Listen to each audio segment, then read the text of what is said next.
Hello வணக்கம், இது உங்கள் சிவி ஜோன். சொல்லலாம் எப்படி இருக்கீங்க? இப்போ பார்த்தீங்கன்னா தரமான ஒரு ப்ரொமோ வந்திருக்கு. அதாவது நாமினேஷன் பற்றிய விஷயங்கள் சூப்பராக இருக்குது. இப்போ இந்த ப்ரொமோவில் காட்டின விஷயங்கள் மட்டுமே வந்தாவே எஃப்ஜேக்கு செம்ம ஆப்பு இருக்குது. இந்த வாரம் அவர் இந்த வாரத்தை கடக்கிறது பெரிய விஷயம். சரி, அதெல்லாம் பார்க்கலாம். அதுக்கு முன்னாடி உங்ககிட்ட கேட்குற ஒரே ஒரு விஷயம், மறக்காமல் சப்ஸ்கிரைப் பண்ணிட்டு பாருங்கள். நிறைய பேர் நல்ல சப்போர்ட் கொடுக்குறீங்க. மறந்து சப்ஸ்கிரைப் பண்ணாமல் இருப்பீங்க. தயவுசெய்து செக் பண்ணிவிட்டு சப்ஸ்கிரைப் பண்ணுங்கள். உங்களுடைய சப்போர்ட் தான். ஏன்னா நேற்றுலேருந்து நல்ல ஒரு சப்போர்ட் கொடுத்துட்டு இருக்கீங்க. நான் ஒரு வீடியோ சொன்னதுனால ரொம்ப நன்றி. இப்போ வாங்க அந்த வீடியோக்குள்ளே போகலாமா? சரி, இப்போது சூப்பரான ஒரு 11வது வாரத்தோட ஓப்பன் நாமினேஷன் நடக்குது. சரிங்களா? ஓப்பன் நாமினேஷன் சூப்பராக இருக்குது. அப்போது எல்லாருமே செம்மையாக திங்க் பண்ணி எல்லாரையும் உள்ளே போடலாம். ஆனால் பண்ண மாட்டுறாங்க. அதில் விக்ரமுக்கு இதுவுமே வரல. இந்த ப்ரொமோ வச்சு பார்க்கும்போது விக்ரமுக்கு யாருமே நாமினேட் பண்ணலான்றது பச்சையாக தெரியுது. அதேமாதிரி மிஸ்ஸிங் ஆகிறது யார் தெரியுங்களா? சுபீக்ஷாவுக்கு ஒன்றே ஒன்று தான் இருந்துச்சு இதில் பார்க்கும்போது. அரோராவுக்கு ஒன்றே ஒன்று, அதுவும் விஜய் பார்வதி பண்ணது தான். கனிக்கு ஒன்றே ஒன்று, அதுவும் விஜய் பார்வதி பண்ணது மட்டும்தான். சரிங்களா? எல்லோரும் நிறைய பேர் வந்து சாண்ட்ராவை தாக்கக்கூடிய விஷயங்கிறது ஓப்பன் நாமினேஷன் எவ்வளோ பெரிய சம்மாஸ்திரம். அங்கேயும் வன்மந்த கொட்டணும்னு சொல்லிட்டு சாண்ட்ராவுக்கு 5 பேர் நாமினேட் பண்ணியிருக்காங்க. தேவையான்னு கேட்குறேன். புரியுதுங்களா? இங்கே எல்லாமே வெஞ்சன்ஸாக கொட்டாங்க தவிர கேமை யாரும் ஆடுறதுக்கு வரல. ஓப்பன் நாமினேஷன் எவ்வளோ சூப்பராக எல்லாரையும் தூக்கி உள்ளே போடுங்கன்றான். இதில் ஒரு ட்விஸ்ட்டு கொடுக்கக்கூடாதா பிக் பாஸ்? ஏன்னா எப்பயுமே டைரக்ட் நாமினேஷன் அப்படியே மொத்த வீடியோ நாமினேட் பண்ணுவார். செம்மையாக இருக்கும். அந்த மாதிரி ஒரு விஷயம் இந்த வருஷத்தில் நடக்கவே இல்லை. நடந்தால் நல்லாயிருக்கும். பார்க்கலாம். இப்போ 13 பேர் வீட்டில் இருக்காங்க. ஏன்னா ஆல்ரெடி 15 பேரில் 2 பேர் வெளியே போயிட்டாங்க. 13 பேர். பெயிண்ட்டு க்ரீனு, எல்லோ, ரெட்டு 3 வச்சுருக்காங்க. இதை வந்துட்டு அவங்க அப்படியே கையில் இது பண்ணி ஹோலி ஹோலி ஹோலி அது மாதிரி பண்ணணும். ஃபஸ்ட்டு வந்துட்டு ஃபஸ்ட்டு வந்து ஆதரை வந்துட்டு ஸ்டார்ட் பண்ணுறதே அவங்க தான் போலுக்கு. ஏன்னா யாரோட கணத்துலையும் இல்லை. அவங்க தான் வந்துட்டு சாண்ட்ராவை நாமினேட் பண்ணுறாங்க. அவங்க வந்துட்டு இந்த வீட்டில் இருக்கிறதுக்கு தகுதி இல்லையோன்னு நினைக்கிறேன். இங்கே இருக்க முடியலையோன்னு ஃபீல் ஆகுதுன்ற மாதிரி சொன்னாங்க. அதுக்கப்புறம் பார்த்தீங்கன்னா பார்வதி அரோராவை பூசின விஷயங்கள் பார்த்தோம். அதுக்கப்புறம் திவ்யா வந்து சாண்ட்ராவை அட்டாக் பண்ணுறாங்க. நேற்று பிரஜன்கிட்ட என்ன சொன்னாங்க? அவளுக்காக நான் எப்பயுமே நிற்பேன். இது புரியுதுங்களா உங்களுக்கு? கான்ட்ராடிக்ஷனு. பிரஜன் வெளியில் இருக்காருன்னு நினச்சிக்கிட்டு இவங்க சொல்லிட்டு இருக்காங்க.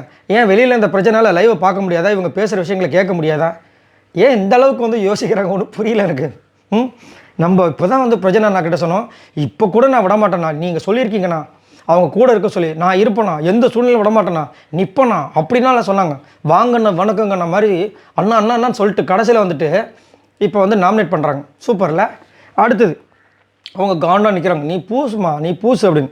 ஸோ இதுலேருந்து நம்ம தெரிஞ்சுக்கலாம் ஈஸியாக திவ்யாவோட விஷயங்கள் எவ்வளோ கேவலமாக இருக்குது. இதில் நைட்டு வேறு வந்துட்டு விஜய் பார்வதியை வந்து கிண்டல் பண்ணுறாங்க. சுற்றி 5 பேர் சிரிக்கிறாங்க. இதெல்லாம் வந்துட்டு விஜய் சேதுபதி வந்து கேட்க மாட்டார். இதே இது அந்த பொண்ணை வந்து காக்கா ஆகி போகிற மாதிரி இருக்குது அப்படின்னு சொன்னோன்னே சுற்றி இருக்கிற 5 பேர் கேட்கணும், இல்லைன்னா சண்டைக்கு வருவார். சூப்பர். சரி, அடுத்தது சுபிக்ஷா வந்து எஃப்ஜேவை நாமினேட் பண்ணுறாங்க. என்னென்னா டெம்பரை லூஸ் பண்ணி ஓட்ஸ் விடுறாங்க அப்படின்ட்டு. எஃப்ஜேக்கெல்லாம் நிறையா பேர் நாமினேட் பண்ணுறாங்க. 4 பேர் நினைக்கிறேன். அங்கேயும் பாருங்கள் வன்மத்தை கொடுறாங்க. அதான் 2 இதுவும் வந்துருச்சுல்ல, அப்புறம் என்னவா? அடுத்தது ஆதரி சாண்ட்ரா சொல்லிட்டேன்னா, அடுத்தது கமுருது வந்து சாண்ட்ராவை நாமினேட் பண்ணுறாரு. நைட்டே வந்து விஜய் பார்வதிக்கிட்ட பேசிகிட்டு இருந்தார். அவங்க கேம் சரியில்லைன்னு மாட்டி அவர் போடுறாரு சாண்ட்ராவை. அடுத்தது பார்த்திங்கன்னா கனி வந்து கமுருதினை நாமினேட் பண்ணுறாங்க. கமுருதினுக்குமே வந்து நல்லா 3 பேர் 4 பேர் போட்டிருக்காங்க போல இருக்குது. அதுக்கப்புறம் கனி வந்து சொல்லிட்டேன்னா சாண்ட்ரா வந்து கமுருதின் தான் நாமினேட் பண்ணுறாங்க. திவ்யா கிட்ட பேச வந்து அங்கே எனக்கு பேச முடியல அப்படின்னு. ஏன்னா விஜய் சேதுபதி வஸ்டார் செக்கு அவ்வளோ சொல்லி நீ பண்ணாமல் இருக்கியா அப்படின்னு கேட்பாங்களா இல்லையா? அதுதான் அவங்களோட பிளான் ஆக்சுவலாக. அரோரா வந்துட்டு அமித்தை நாமினேட் பண்ணுறாங்க. அமித் உள்ளே வந்துட்டார். 2 ஓட்டு இருந்துச்சு கணத்தில் பார்த்தேன். அடுத்தது வந்து விக்ரம் வந்து எஃப்ஜேவை நாமினேட் பண்ணுறாப்புல. எஃப்ஜே வந்து உள்ளே வந்துட்டார். பார்வதி வந்து கனியை நாமினேட் பண்ணுறாங்க. கனி நாமினேட் பண்ணும்போது கனிக்கு ஒன்றே ஒன்று தான் இருக்குது. ஸோ அதன்படி பார்க்கும்போது இப்போதைக்கு இதில் கன்ஃபார்ம் ஆன லிஸ்ட்டு பார்த்தீங்கன்னா 1 2 3 4 5 6 பேர் கன்ஃபார்ம். சரிங்களா? எப்படியும் ஒரு விக்கெட் அப்படின்னா கூட சாண்ட்ராவை எஃப்ஜேவன் பார்க்கும்போது சாண்ட்ரா உள்ளே வச்சுட்டு எஃப்ஜேவை தூக்கிறதுக்கு வாய்ப்பு இருக்குது.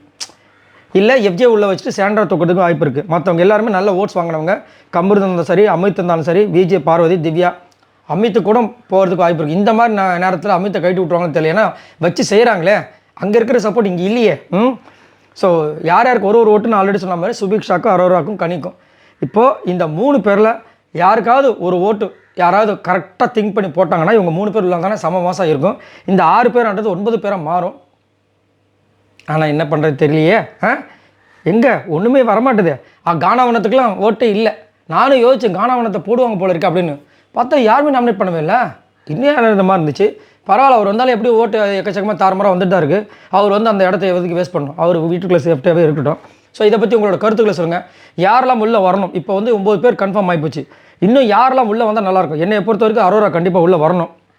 அவங்களுக்கு என்ன ஓட்டு இருக்குன்றது தெரியும். ஏன்னா இதுக்கு முன்னாடி வந்தப்போ கூட அரோராவுக்கு ஓட்டு வந்ததா சரித்திரமே இல்லை, ரொம்ப கம்மியாக தான் வந்துச்சு. சரிங்களா?